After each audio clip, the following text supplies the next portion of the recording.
संतों का साथ हर किसी को नहीं है। कभी कभी तो ऐसा हो जाता दूर से जय हो महाराज जी, बस है वो कल्याण। आप में ताकत है तो उनके पास जाइए, उनकी कृपा दृष्टि पाइए, कृपा दृष्टि पाइए। और कृपा दृष्टि तभी मिलती है, हमेशा ध्यान एक बात और याद रखना, धन से कृपा दृष्टि नहीं मिलती। कोठी बंगले नौकर चाकर गाड़ियों से कृपा दृष्टि प्राप्त नहीं होती, फूलों की मालाओं से कृपा दृष्टि प्राप्त नहीं होती। हम लाख लौटाए कृपा दृष्टि नहीं मिलती।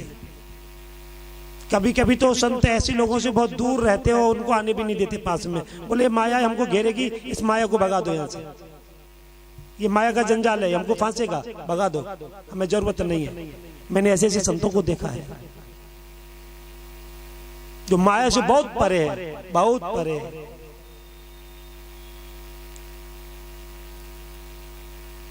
सच्चे लोग दिल में उतनी जगह नहीं बना सकते जितनी जगह मतलबी लोग, चापलूसी लोग बना लेते हैं। सच्चे लोगों को तो स्थान भी नहीं मिलता साहब, सत्यता वालों को तो स्थान भी कोई बिठाता भी नहीं है। और झूठे लालची पाखंडी जो लोग होते हैं उनको लोग अपना लेते हैं। क्यों? वो झूठ बोलने में माहिर होते हैं ना, वो तुम्हारी बुद्धि को घुमाने में माहिर है, तुम्हारी बुद्धि को भ्रमित करने में एक्सपर्ट है, और उसकी घुमाने में हम लोग आ जाते हैं।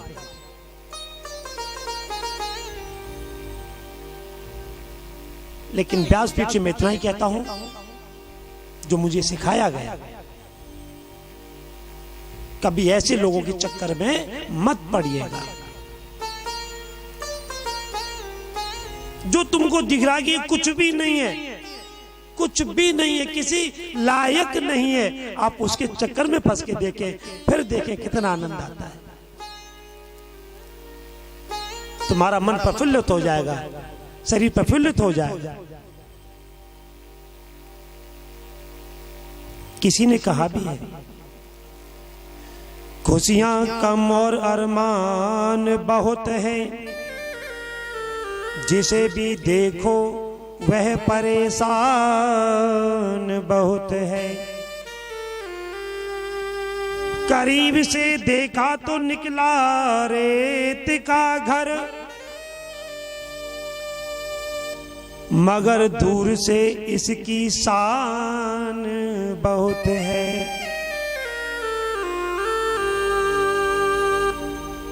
कहते हैं सच का कोई मुकाबला नहीं, मगर आज झूठ की पहचान बहुत है। सच को नहीं पहचानता कोई, और झूठ वालों की पहचान भी वो अपनी पहचान बना लेता है। और ये झूठ पहचान क्यों बनाता है, ऐसा क्या कारण है? इसके बारे में मैं एक कथा बताता हूं, बहुत मार्मिक कथा है। एक बार झूठ और सच ये दोनों भ्रमण करने के लिए निकले। अब मानो हमारे अतरौली में ही घूमने निकले, और यहां से घूमते घूमते फिर उन्होंने बोला कि चलो हम कहीं रामघाट गंगा स्नान कर ले। तो ऐसे वो झूठ सच निकले और किसी तालाब के किनारे उन्होंने स्नान करने का निश्चय किया। सच ने कहा कि भैया झूठ पहले तू नहा ले, मैं बाद में स्नान कर लूंगा। बोले ना, दोनों एक संग नहाएंगे, एक साथ स्नान करेंगे दोनों। बोले भाई पहले तू नहा ले, या फिर एक काम कर, मैं स्नान कर लेता हूं पहले, फिर तू स्नान। बोले ना, एक साथ स्नान करेंगे। सच नहीं समझ पाया, सच नहीं समझ पाया झूठ के मन में क्या है।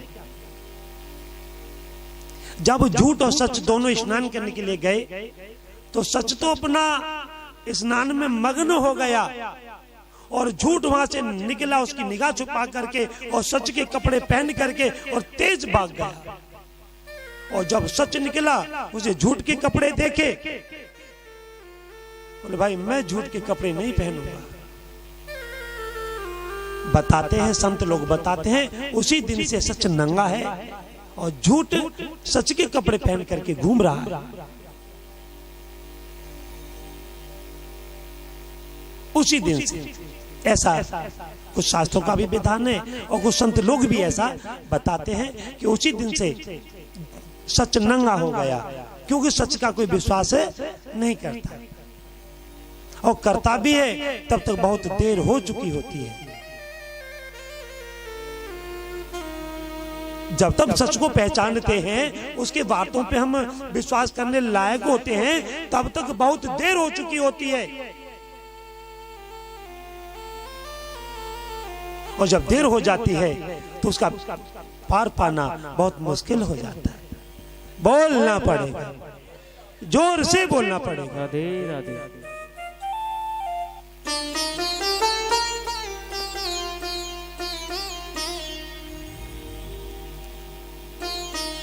आगे इसी स्कंद में समुद्र मंथन की कथा आती है और इसी में एक पुराण में छोटा सा प्रसंग आता है। वैसे है तो बहुत बड़ा प्रसंग है, लेकिन छोटे स्वरूप में बता देता हूँ। शिव पुराण में कि शिव जी ने कामदेव को आज्ञा दी कि बाल्यावस्था और वृद्धावस्था को छोड़कर तू हर किसी के पास जा सकता है। ये सुपुराण में प्रसंग आता है। ये जो काम वासना है यही हमको सताती है, दुख देती है, पीड़ा देती है। अब ये छूटे कैसे? जवानीपन में भी अब छूटे कैसे? इसको छुटाने का भी साधन है। आप हरिनाम में लग जाए, परमपिता परमेश्वर की शरण पकड़ ले, किसी सिद्ध पुरुष की शरण पकड़ ले, तो ये भी तो जवानीपन में भी काम वासना तुमको नहीं सताएगी। लेकिन अब कौन पकड़े? कितने पकड़ेंगे? बहुत मुश्किल है। इसीलिए आगे जब समुद्र मंथन हुआ तो प्रभु जी के समुद्र मंथन के दौरान 4 अवतार हुए। प्रथम मंदराचल को लाने वाले, मंदराचल को पीठ पर धारण करने वाले कूर्म, और समुद्र को बिलोने वाले अजित तथा चतुर्थ मोहिनी अवतार।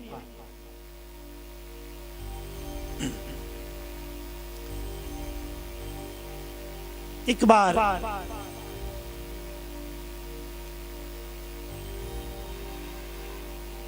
अपने जीवन में कभी भी भूल करके भी,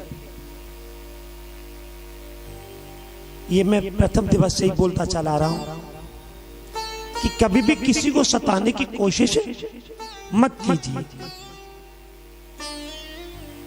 वैसे हम लोग भजनों को खूब सुनते हैं,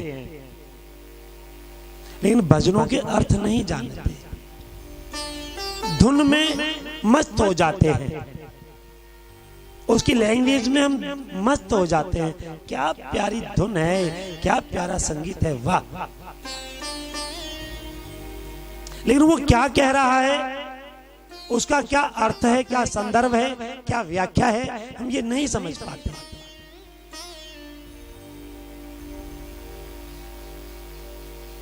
तृतीय दिवस में भी मैंने बोला था, कितना भी उच्च कोटि का वक्ता हो, कथा अलग से थोड़ा ही है। कथा तो यही है ना, या अलग से है? भागवत पुराण यही है ना, या अलग है?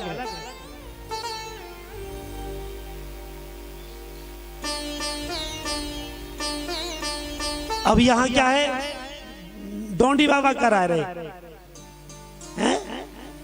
अब क्या करेंगे, देख लेंगे, मौका लगा तो चले जाएंगे, ना तो नहीं जाएंगे।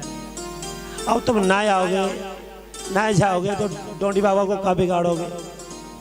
हनुमान जी बाबा को कहा बिगाड़ोगे मत आओ। एक शब्द बोला था मैंने, आचार्य जी, एक शब्द बोला था मैंने, याद है? नहीं यार, भूल गए, बोलना पड़ेगा। मानव से मानव बनना, मानव से मानव बनना आसान है, मानव से महामानव बनना आसान है, लेकिन महामानव से इंसान बनना ये बहुत कठिन है। जैसे कहते हैं ना कि इसकी तो इंसानियत ही मारी गई, इसमें इंसानियत नहीं है, है? तो इंसानियत किसमें नहीं होती? पशु में, मृगाचरण के में। पशु में इंसानियत नहीं होती, लेकिन पशुओं में भी इंसानियत होती है। कौन कहता है नहीं होती? एक बार राजस्थान का कबीला ऊंटों को लेकर के जा रहा था,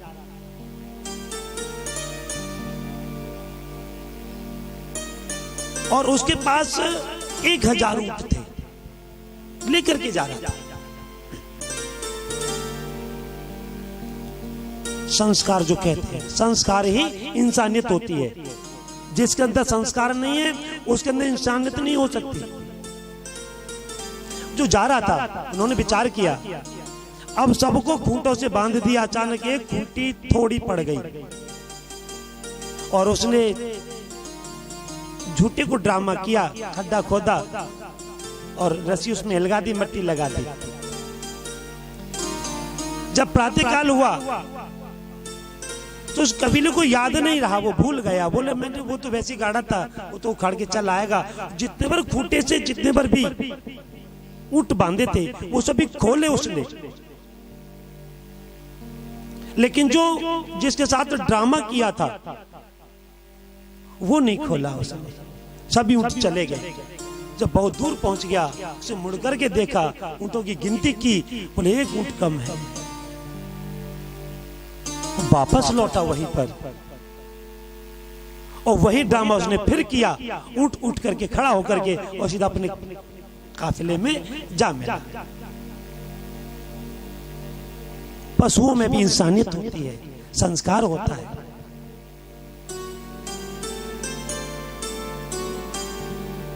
मैं पहले भी बता चुका हूं कि मानव से ज्यादा श्वान में बुद्धि होती है, या नहीं होती? डॉग स्क्वाड कितनी भी बड़ी फोर्स हो, कितना भी विद्वान उसमें हो, वैज्ञानिक हो, लेकिन उस डॉग स्क्वाड के पीछे चलता है ना, कौन बड़ा हुआ?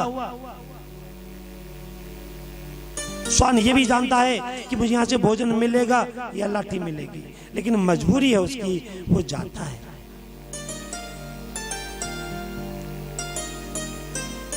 नए लोग जब मिलते हैं तो पुरानों को भूल जाते हैं, लेकिन याद रखना, मगर जब नए लोग दिल दुखाते हैं ना, तो पुरानों को ही याद आती है। पुराने याद आते, नए याद नहीं आते। कि देव देव महादेव भूतात्मन भूत भावना त्राहिनो शरणापन्नाम त्रैलोक्य दहना दविशत तव मेक सर्व जगत ईश्वर वंद भोक्षयो तम त्वामर्चन्ति कुशलः प्रपन्नर्ति हरम गुरुम। यहाँ पर जब कुट विष निकला तो सभी देवों में त्राय त्राय मचने लगा और भोलेनाथ जी को याद किया।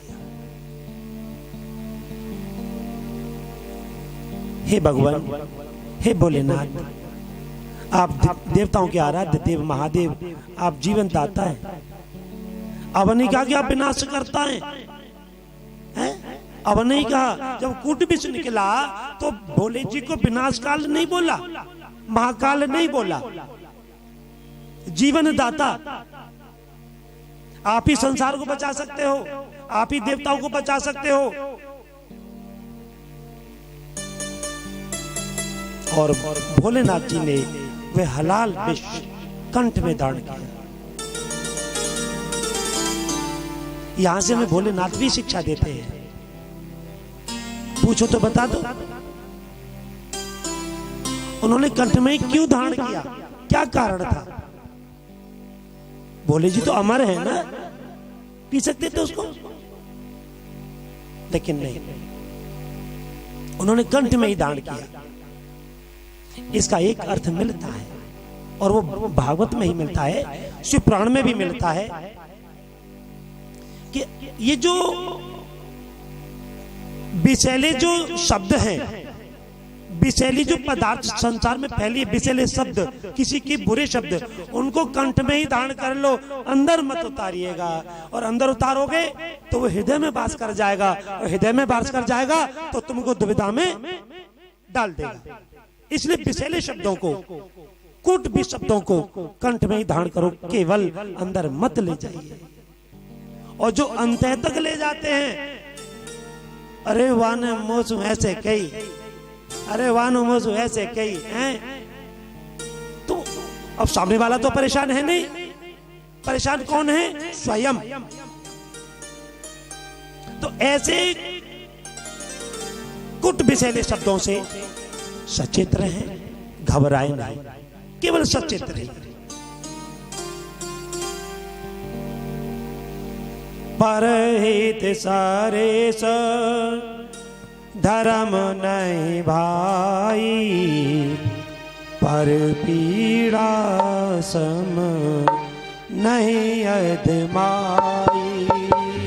श्री राम जय राम, जय जय राम, श्री राम जय राम, जय जय राम, श्री राम जय राम, सभी बोले जय जय राम, श्री राम जय राम, जय जय राम।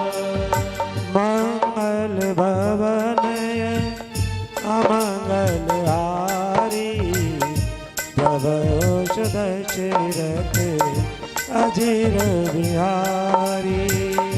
मंगल भवन अमंगल हारी, प्रभु दशरथ अजीर बिहारी। मंगल भवन अमंगल हारी, प्रभु दशरथ अजर बिहारी। बोलना पड़ेगा, राधे राधे, जोर से बोलना पड़ेगा। राधे राधे। मायने जब छोटा बच्चा होता है और माता पिता उस बच्चे का हाथ पकड़े रहते हैं तो बच्चा आजाद होता है। हाँ जी ना जी। और जब बच्चा उंगली पकड़ने लायक हो जाए और वो उंगली पकड़े तो उसे छूटने का डर रहता है।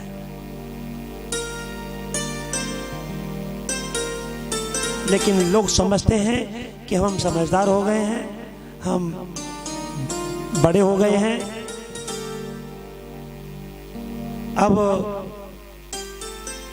हम पता नहीं कितने माँ बाप से बड़े विद्वान हो गए हैं, अब हमें माँ बाप का सहारा नहीं है, जरूरत नहीं है। तो ये बहुत बड़ी भूल है। हमेशा अपने जीवन में कभी भी भूल करके भी ये विचार मत करना कि हम इतने बड़े हो गए।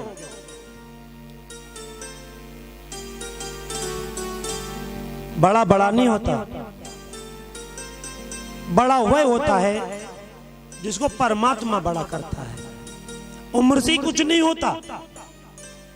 उम्र से ही कुछ नहीं होता।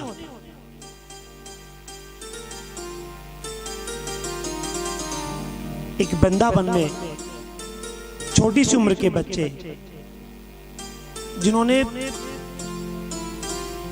5 वर्ष की अवस्था से घर का त्याग किया और संत समागम किया, संत संग किया।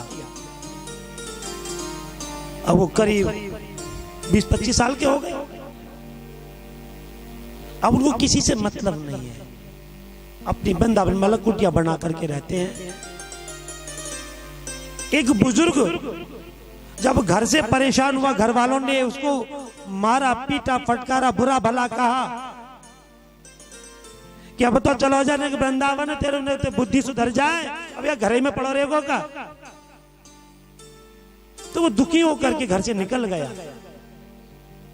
और भ्रमण करता हुआ, दर्शन करता हुआ 1 वर्ष के बाद उस संत के शरणों में पहुंच गया अचानक। अब संत जी ने देखा, और बेटा कहां से आए हो? वो तो वह बाबा बड़ी बुरी लगी कि मुझे बेटा कह रहे हो। बोले महात्मा तू कहां थे महात्मा है गो, हैं तुम तो बेटा कह रहे हो, मेरी उम्र। बोले बेटा, अब उन्होंने फिर बेटा कह दी। अब बेटा कह दी वागो फिर बुरी लगी। वानी बार बार मुझसे बेटा कह रहा है, तू समझदार है क्या? तू कहां को महात्मा? उस बाबा ने चढ़ाने को उसको फिर बेटा कह दिया। बेटा मैं सही तो ही बोल रहा हूं, तू कहां से आया? अब आप बुढ़े ने सोची कि भूख लग रही है, प्यास लग रही है, रात्रि हो गई, मुझे विश्राम भी करना है। अब या तो बेटा बनवे में ही फायदा है। अच्छा मेरे बाबा बता। उस महात्मा ने उसको भोजन कराया, आसन दिया, कुटिया में बिठाया। जब वो बाबा भोजन करने लगे बुजुर्ग, तो महात्मा जी उनका पंखा हवा करने लगे। अब उस बुजुर्ग के मन में कुछ ध्यान हुआ कि महात्मा मुझे भोजन करा रहा है, पंखा डो रहा है, मुझे आसन दिया। अरे मूर्ख तू बड़ा कहां से आया? अरे बड़ा तो ये है। कुछ समझ में आया कुछ। उसके बाद में जब उस बुजुर्ग ने भोजन किया तो बोले बाबा अब बताओ कहां से आए? बोले अब मत पूछो कुछ कहां से आया, बस मैं 1 रात विश्राम करना है, फिर मैं भ्रमण पे निकल जाऊंगा। बोले कितने दिनों से भ्रमण पे निकले हो? बोले 1 साल हो गया। तो बोले मैंने यही माँ तो बेटा कही, तो यही माँ तो बेटा कही कि अब तेरी 1 वर्ष जब तूने घर का त्याग किया, परिवार का त्याग किया, मोह माया का त्याग किया, ममता का त्याग किया, लालच को छोड़ा, और 1 साल से जो प्रभु चरणों में भ्रमण कर रहा है, तो अब तेरी उम्र बेटा 1 वर्ष है, 80 वर्ष नहीं है। तूने अपने 79 वर्ष व्यथा गंवा दी।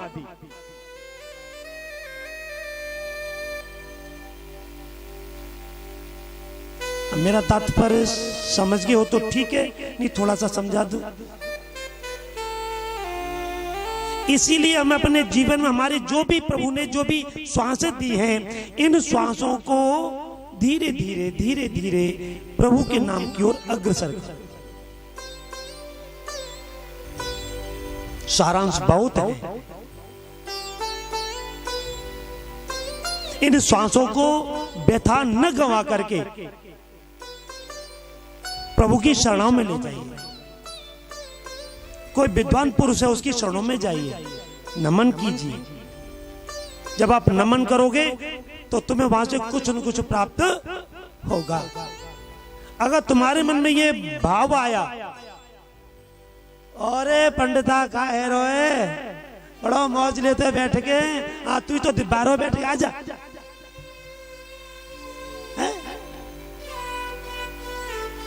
इसीलिए अपने जीवन में अपने से छोटा क्यों न हो, दत्तात्रेय जी को देख लीजिए, उन्होंने 5 वर्ष के बच्चे से ज्ञान प्राप्त किया। 5 वर्ष के बच्चे से।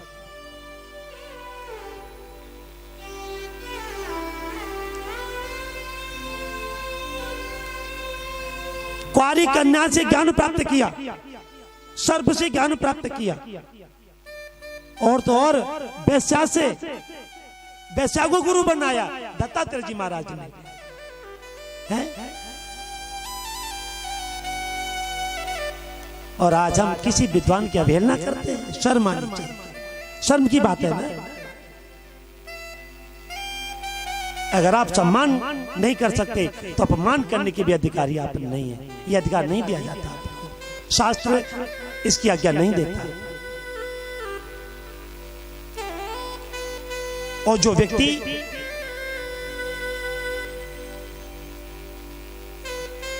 जरा सा दुख हुआ, परेशानी हुई, भगवान अब तो मट्टी से मैटे दुखी है, अब चलो आप विद्वान की शरण में, अब पूछो कि हमारी मौत कब होगी। अब बताएंगे पंडित जी पत्र देख के। अब पंडित जी अपनी तो पता ही ना है, दूसरी क्या बताएंगे, सीधी बात।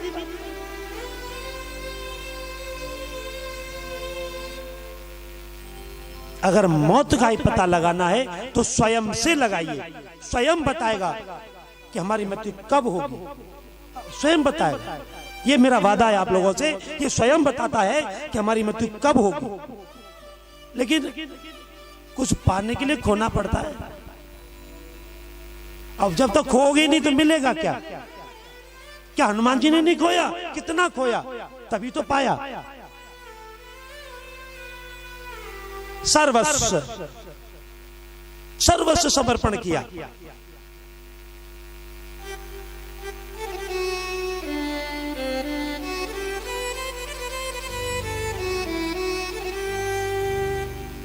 इसी प्रकार जो हाथ थाम लो वो फिर छूटने न पाए,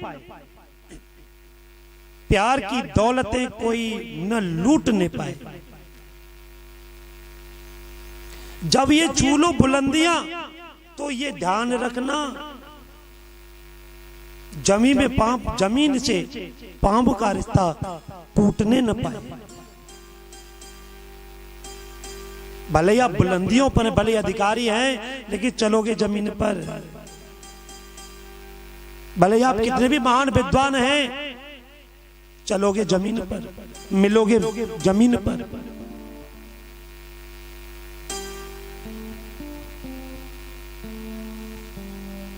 और ये जो जिंदगी है ना, पानी के बुलबुले की तो बात ही है या नहीं है?